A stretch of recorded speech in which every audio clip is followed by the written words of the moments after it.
Hi, and this is the PhysicsHigh podcast. A quick quiz. Do you A, want to be inspired by science communicators? B, want to learn all about science education? C, want guidance on your scientific journey? Well, how about D, all of the above? In 2015, the Laser Interferometer Gravitational Wave Observatory, or LIGO for short, discovered the first evidence for gravitational waves, which resulted for a merger between two black holes. Now, this was a monumental event because ultimately it provided again evidence for one of the predictions of Einstein's general theory of relativity. Now, since then, we've had many detections of gravitational waves, not only black holes, but also neutron stars. And this has opened up a whole area of research because these particular gravitational wave detections allow us a better understanding of basically what these events are involved with merger of particular black holes and neutron stars, but also from other electromagnetic radiation that comes off these events, we have a deeper understanding of the astrophysics principles at play. My guest today, Jackie Bondell, is the Educational Outreach and Coordinator of Ozgrav. Now, Ozgrav is the ARC Centre of Excellence for Gravitational Wave Discovery. And not only that, she's also the coordinator for the Centre of Excellence for Dark Matter as well. And in essence, what she does is she produces programs for outreach for the general public, but also for resources for educators and in turn students to have a deeper understanding of these events, but also create a passion for the science that is involved with gravitational waves and dark matter. Not only that, she's also a passionate science communicator, and in particular she has a passion for increasing STEM uptake in female students and also underrepresented students, such as students in rural and in regional areas in Australia. Welcome, Jackie.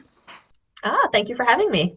Tell me a little bit about what you do currently in terms of your role in terms of the ARC Centre of Excellence.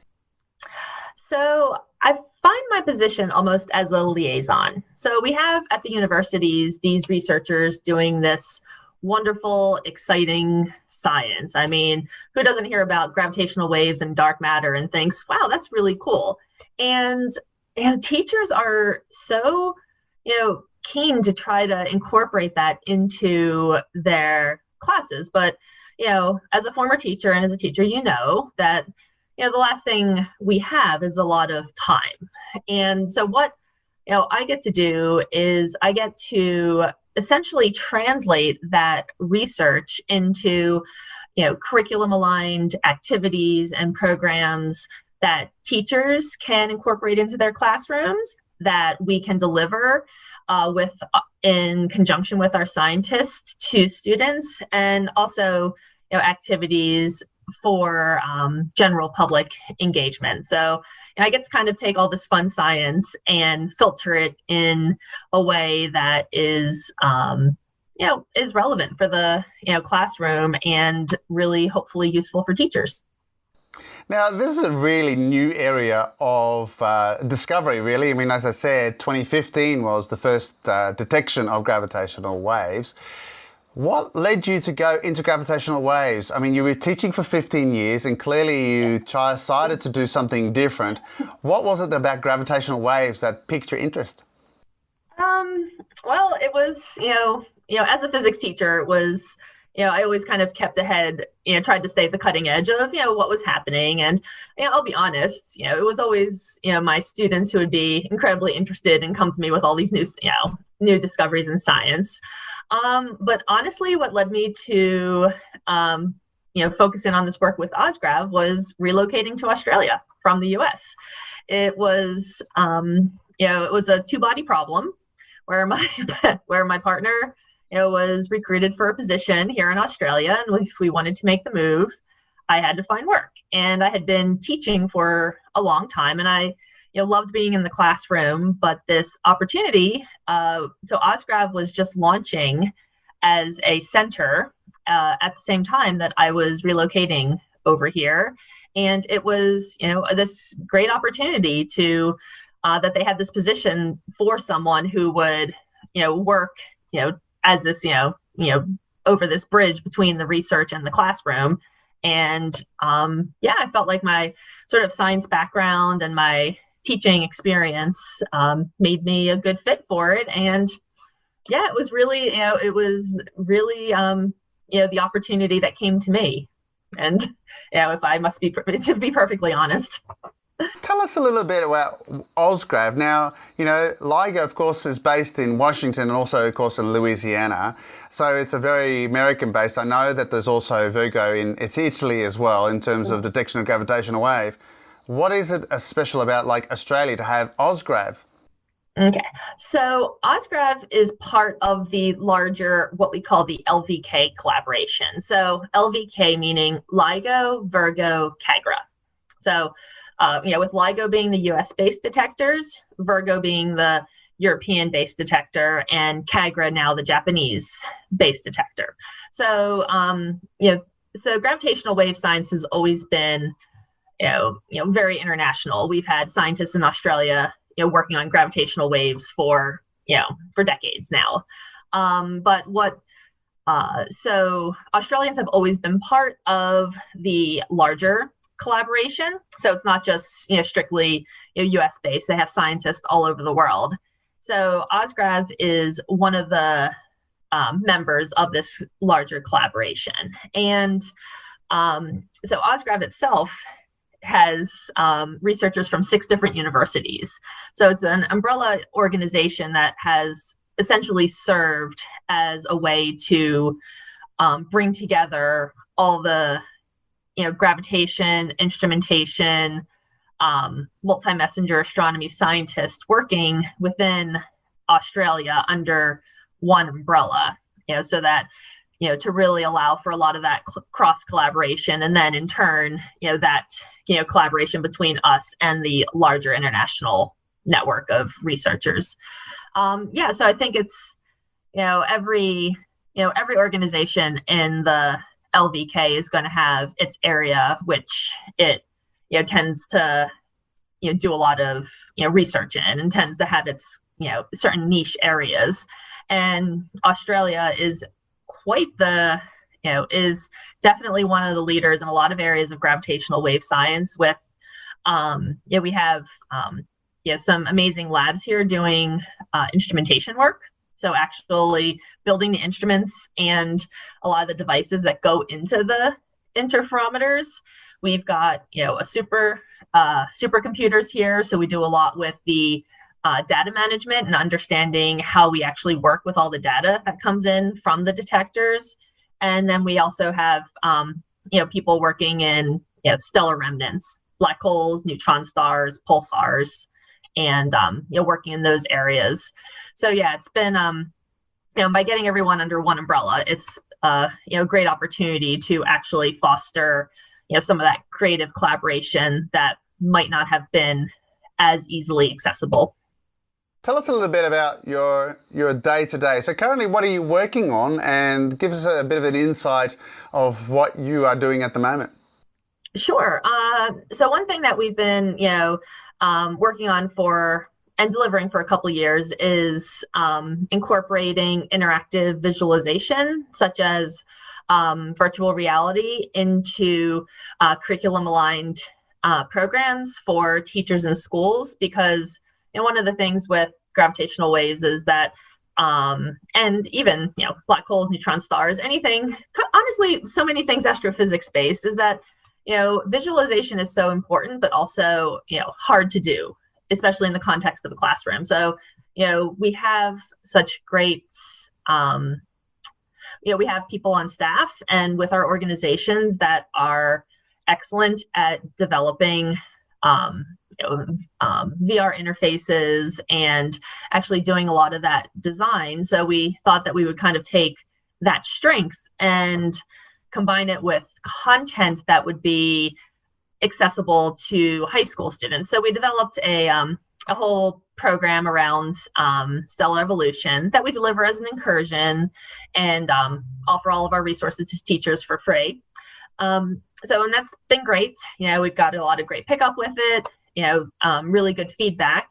So what we're doing now is we are got 2 big projects with Ozgrav that we're going to be developing this year. The first one is kind of the next stage of the visualization project, which is to do focus a little bit more on the gravitation piece. So we're developing a virtual gravity playground. I think our working name is Gravity Explorer. But the idea is that it's this virtual space where students can perform experiments related to understanding gravitational fields on the surfaces. Your monkey hunter experiment. You've got pendula. So essentially a gravity playground, and where you can change parameters with masses and sizes and gravitational field strength to essentially create a virtual lab experience. And then we have from there, the idea is that they then go to a mystery planet, like they travel virtually through space, and then based on what they learned in their experimental phase, they have to apply that and to try to learn all they can about this mystery place in space. So whether that mystery place in space is near a black hole or, in a microgravity environment or on a planet, the idea is that, they have this virtual exploratorium for gravity. So that's, that's coming along really well. Hopefully we'll be piloting that with schools and teachers by mid-year. And then because in addition to all the astrophysics, Ozgrav researchers also do a lot of work with instrumentation, building the detectors, as well as dealing with the data. So we're working to develop some activities for schools that focus more on the instrumentation piece. So trying to make, so all of the LIGO data is publicly available, but it's not exactly in the easiest form for a lot of students to deal with. So we're investigating ways in which we can try to develop some, interfaces with more friendly block coding possibilities to allow students to work with that data at without needing a lot of the higher level mathematics and programming skills that you might need otherwise. So we sort of have some data activities as well as and we're going to work with our instrumentation people to try to make that as, kind of incorporate that data piece with some hands-on instrumentation activities. Now, your area is also, as you mentioned before, in terms of dark matter, which is a sort of a nice synergy because dark matter is really particle physics, but at the same time, it's about understanding cosmological principles as well. What is that something that you decided to go into, or is it like tapped you on the shoulder? I was tapped on the shoulder, yeah. Well, because there are some overlap with the universities and the researchers in the various institutes. So one of my colleagues from who's involved actively with outreach with Ozgrav is also chief investigator for the Dark Matter Center. So he tapped me on the shoulder, and because he had seen that we had developed a lot of good educational programs with Ozgrav and thought we could do some really interesting things with the Dark Matter Center.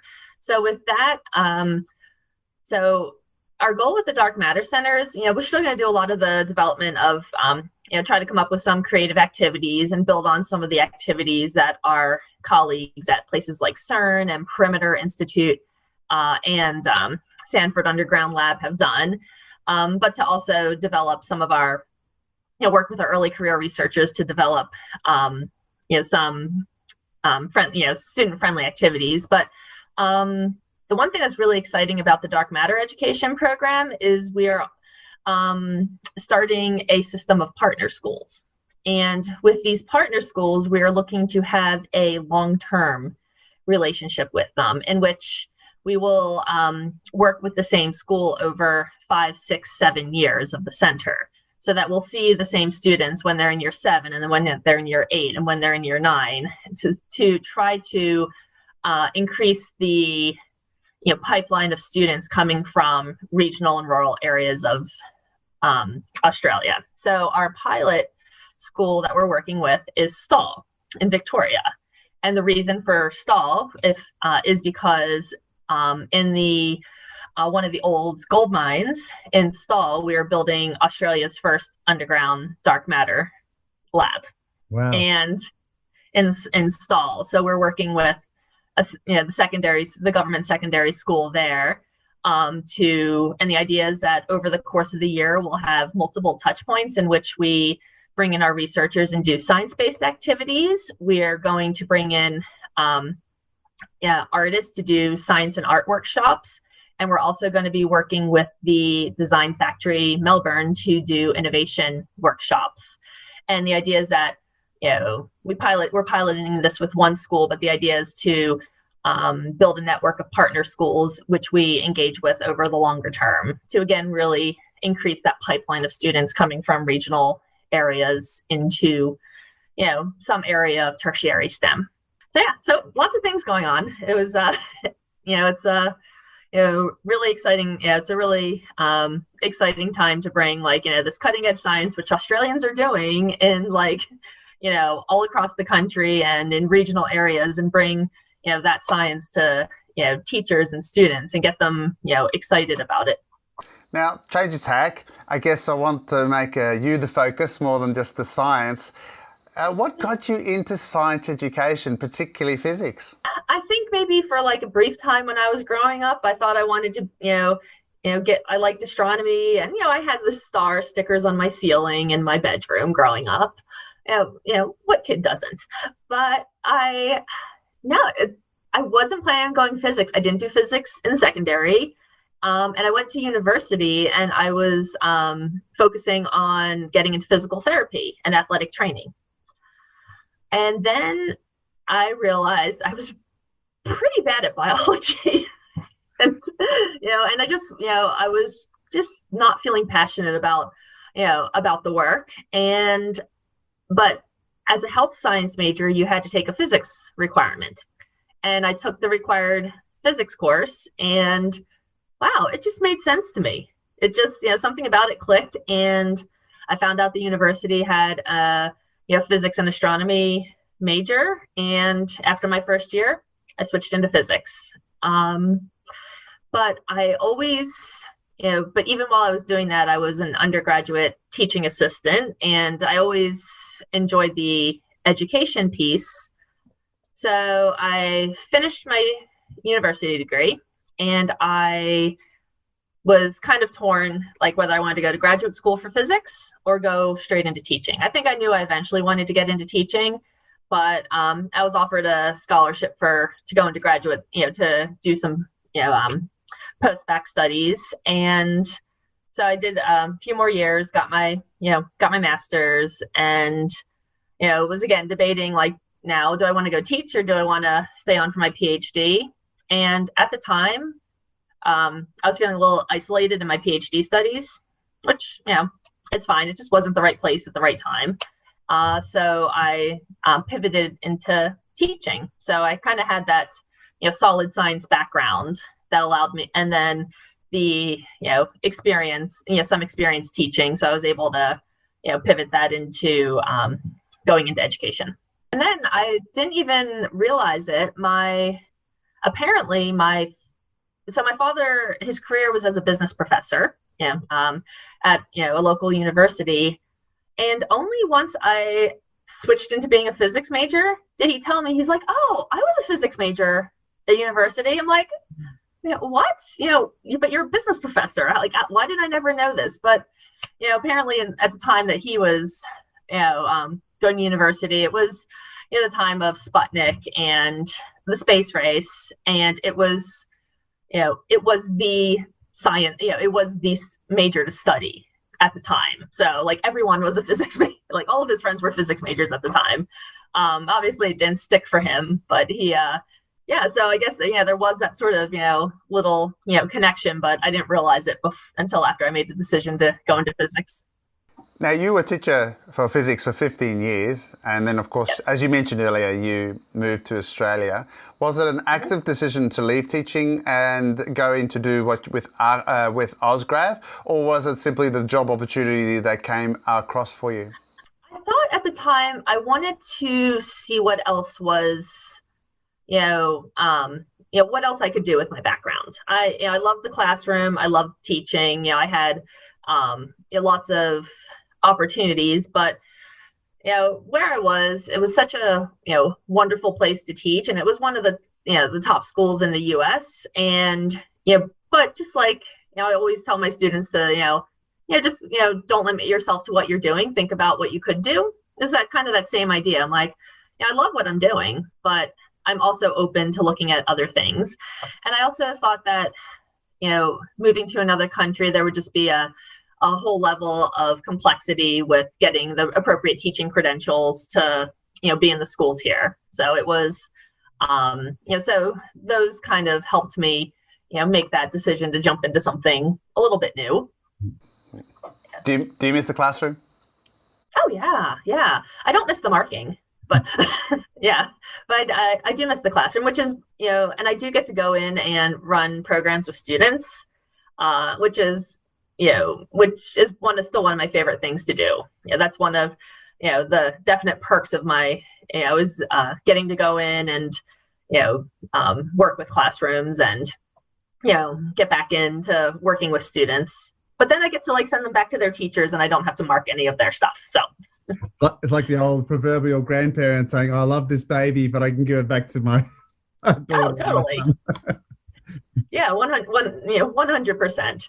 But yeah, and that, and it's, I really, and I really, love the opportunity to work with teachers, because at least I know that, I'm still trying to stay connected to the classroom, and, ideally it helps me stay current with what, some of the issues that teachers are experiencing, and, just be a friend and a partner to teachers. Did you have to do much preparation and training to get into your role? I would imagine all of a sudden the depth of complexity of understanding gravitational waves and now dark matter has put you into the deep end. That wasn't your PhD, I assume. So therefore, was there active training or just simply reading on the job? A lot of reading on the job. Yeah, and asking lots of questions, because I'm embedded with a lot of, all the offices around me are the researchers. So, they come with, great ideas, and I can ask them my questions. I mean, so for the, our stellar evolution, kind of where do black holes and neutron stars come from lessons, all of the programming that went into that virtual interface, that was from the research of one of our, the code developed by, one of our researchers. So there's, so it's a lot of learning on the job. What I really like about what you just shared was the fact that your path in terms of science, wasn't set when you were in high school. And really that the message already, which I constantly get in all the interviews I've had so far, is that it's okay to not know exactly what you're doing. There are so many opportunities that come your way at various stages of your career that lead you down to different paths. And I find that really fascinating, the fact that your path hasn't been a direct from A to B. It's gone multiple different directions and directions you weren't expecting.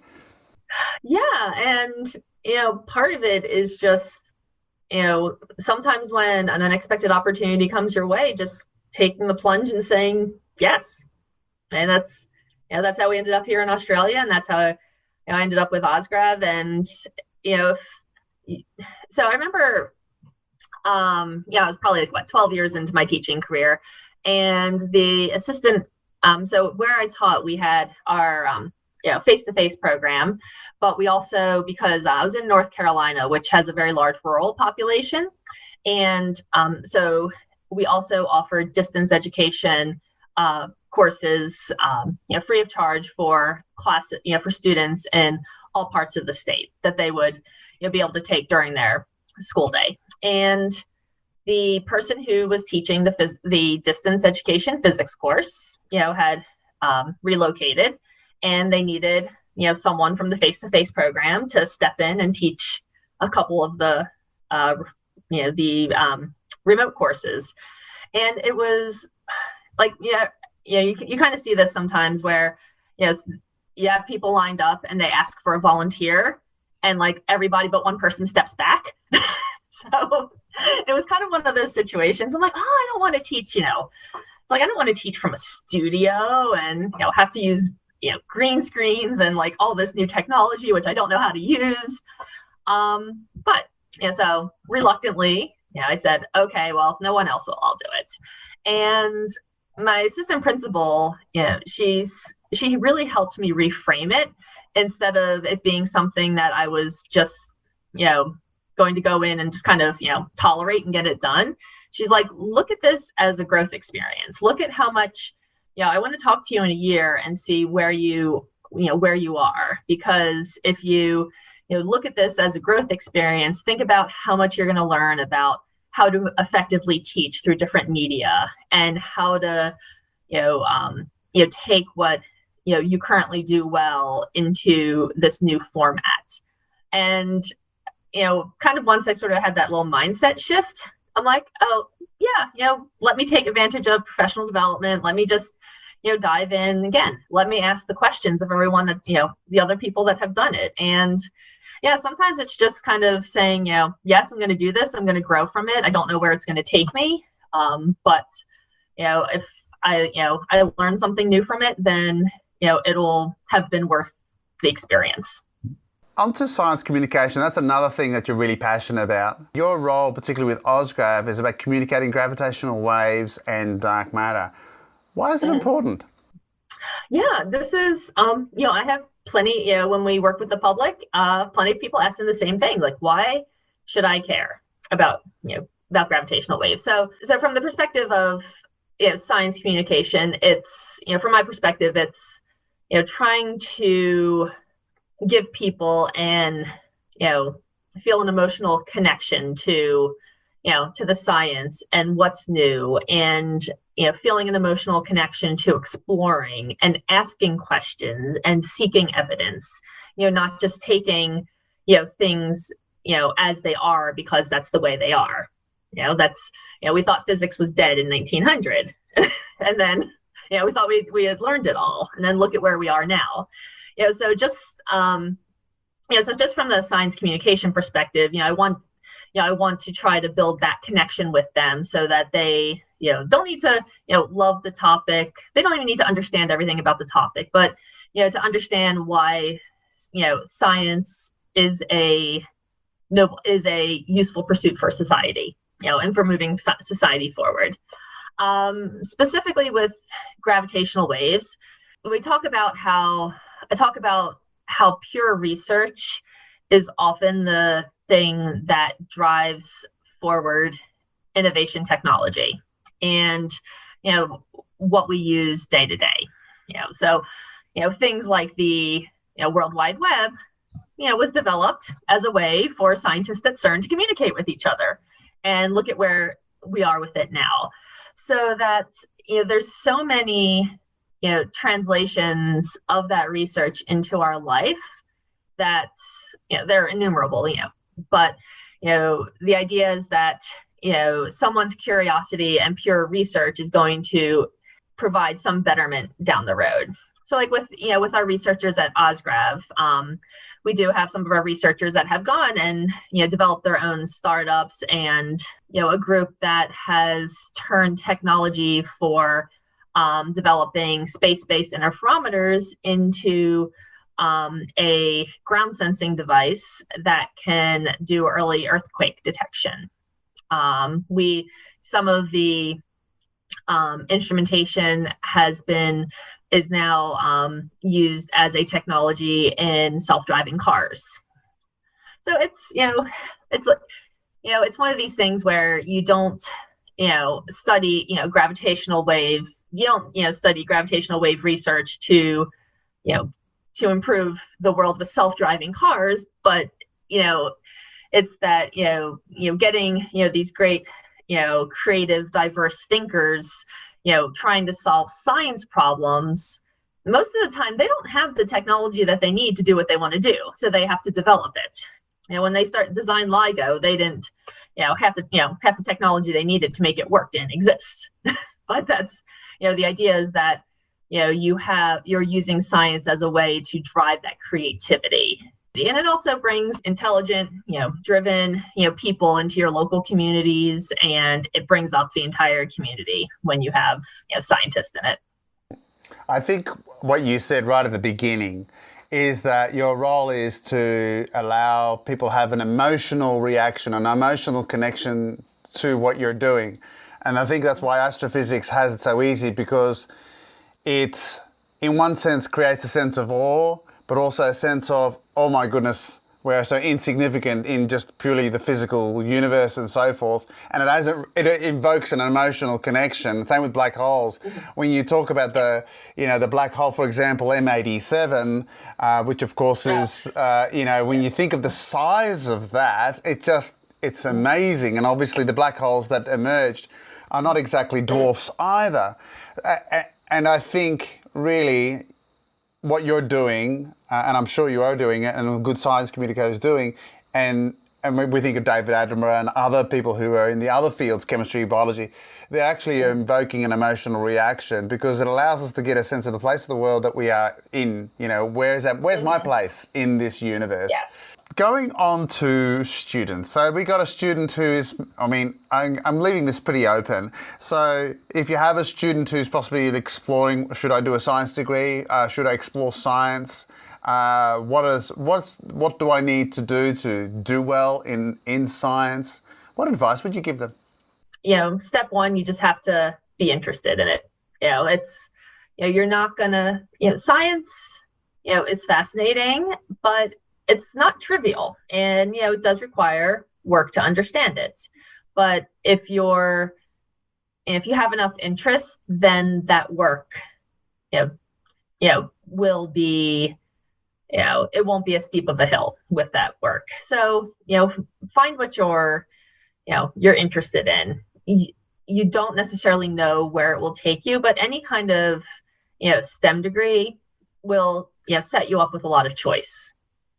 Find something that you enjoy, and then, when you have your degree, you can reevaluate. And the skills that you develop through STEM, your inquiry skills, your ability to develop and ask questions, to, look for evidence and build your case. That's applicable across, whatever it is that you want to do. So when I was teaching in the US, we had a lot of students who would have, pressure from their families to go to medical school or something like that. But they're really interested in physics.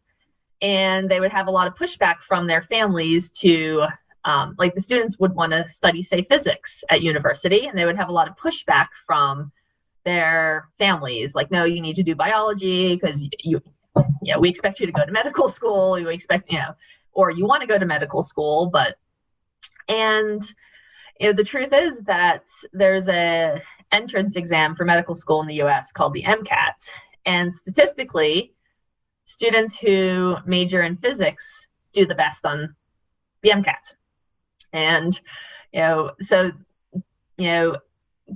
being, kind of follow, if you're into STEM, following the science that that you're passionate about, and then, it could still take you, so many different places. So you don't have to know exactly what you want to do.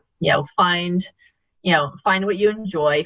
Surround yourself with, people that you enjoy working with. Look for mentors, in your degree to help you stay passionate, to help you along the way. And, then when you get to a pivot point, say after you graduate, the world opens up for you again. Your skill set can take you anywhere.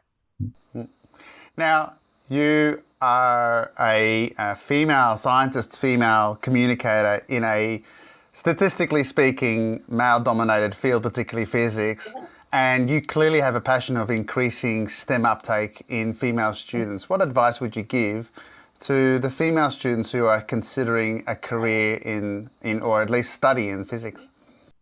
Sometimes you're going to be a minority in that room, often. And, you need to, but that doesn't mean that your voice, can't be heard.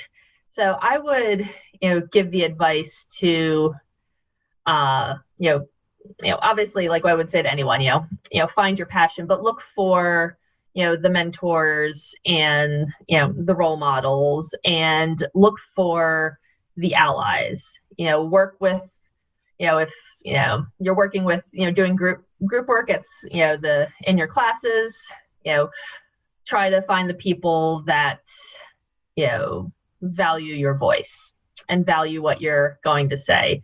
You don't have to work with, you don't have to, work with everyone all the time. You can find, your group that, that lifts you, and to, find those allies and, find those people that resonate with you. And I mean, honestly, getting a physics degree was hard for me. Like, being a physicist was not natural. It didn't feel natural, but I was really interested in it.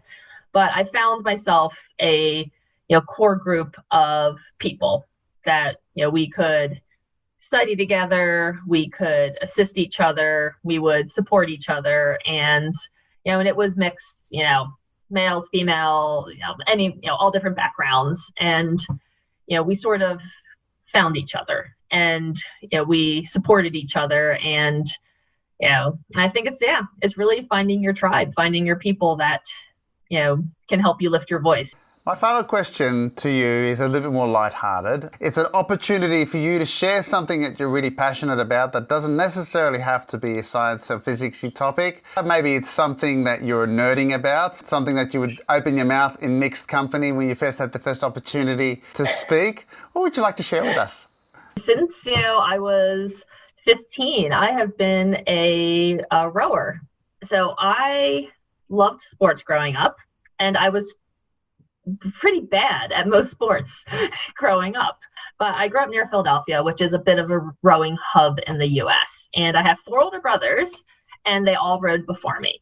And I said, I am never going to row, because that's what people expected me to do. Like, I'm never going to do this. And finally I tried it, and it was kind of like how I fell into physics. I fell into rowing. I'm like, this, I like this. This is good. And it was one of those sports that didn't require hand-eye coordination for, that you needed to hit, kick, or throw a ball. It didn't require, it didn't require, you to run fast, because I'm not a fast runner. It didn't, so there was, and so I kind of, fell into that. And, I used to joke at university, I got a rowing degree with, a physics minor, because I felt like I, put in so much time into my sport. And I've, stayed on and off with it. And I've been a coach, and I've learned to row. And, now I've gotten back into it as a master's, which means old rower, which, once you get to a certain age, you're considered a master's. So I kind of, and I found myself here in Australia around Melbourne, with being in another rowing hub. Yeah. So I've kind of come full circle from, the hub in the US to the hub here on the Yarra. And, obviously there's some some physics involved with it, like with any sport. But man, I just, given the choice of, what to do on a, for a training day, or what to do on an afternoon, I'm going to go row. I'm going to a regatta this weekend. I've got another regatta this weekend. It's kind of, been a big passion of mine for most of my life. So fill us in a little bit about rowing, because it's not just rowing. I mean, you've got your single sculls and your quad sculls and so forth. What do you prefer? Well, I've pretty much raced in every combination of every type of boat that there is. Once you row for long enough. So there's sweep rowing, in which each rower has one bigger oar just on one side of the boat, and that they alternate. And then there's sculling, in which each person has 2 oars, so one out on either side of the boat. So you can do sweep rowing, or you can do sculling, and you can do alternate between the 2. You can't do both in the same boat at the same time, but that wouldn't work very well. And so at university in the US, it was all mostly sweep rowing, bigger boats like 8s and 4s, though the first thing I learned to row was a sculling single. So it's, and right now with my club, I'm racing anything from a single to an 8, and everything in between. So the mixing and matching with, new rowers, experienced rowers. There's, mixed boats with men, women, old, young, and so it's, and then finally last year for the, before lockdown, my brother was here visiting from the US. We got to, for the first time in our lives, since we were teenagers, we got to row together. Oh, wow. Yeah. Yes. Because he's still involved in coaching and rowing as well, but on the other side of the world in the US. So now we're we're both in the same place at the same time and wanting to do the same thing. So yeah, it's a sport that was commonly associated with the elite in initially in the US and in the UK. You had your Cambridge, Oxford races. In the US, you have your Yales and your Harvards. But there's been a big growth in it in the US, where it's due to trying to balance out the numbers in American football teams to have equity for female athletes. A lot more universities have introduced women's rowing in the US, so it's really taken off in the US. When I was in university, it was like right at the start of when that transition was happening. Still right, but it's been this like elitist sport, and because it's grown a lot in the US, it's become something that's more students have access to, and more people from diverse backgrounds have access to. Maybe that's something it does have in common with physics, is that hopefully over time we find a way to make these opportunities more equitable. That's fantastic. That's a really different thing. It's what I like is you actually showed exactly you're nerding about, because you just couldn't stop talking about it, which is great. Oh, no, yeah, you can cut out half of that if you need to. No, not at all. Not at all. That's fantastic. Well, Jackie, it's been wonderful talking with you to get an insight of your work, and particularly I've been fascinated about your particular work with Ozgrav, and I will ensure I will put the links to Ozgrav and therefore also the resources and the future resources as well for you to access. And if you're watching or if you're listening to this via the podcast, again, check my PhysicsHigh website. I'll make sure the links are available there as well. Jackie, thanks again for your time, and take care. Bye for now. All right. Thank you. Good night, everyone. Well, I hope you enjoyed this episode. Please subscribe to get notifications of up-and-coming interviews as well as my other physics content. My name is Paul from PhysicsHigh. Till next time.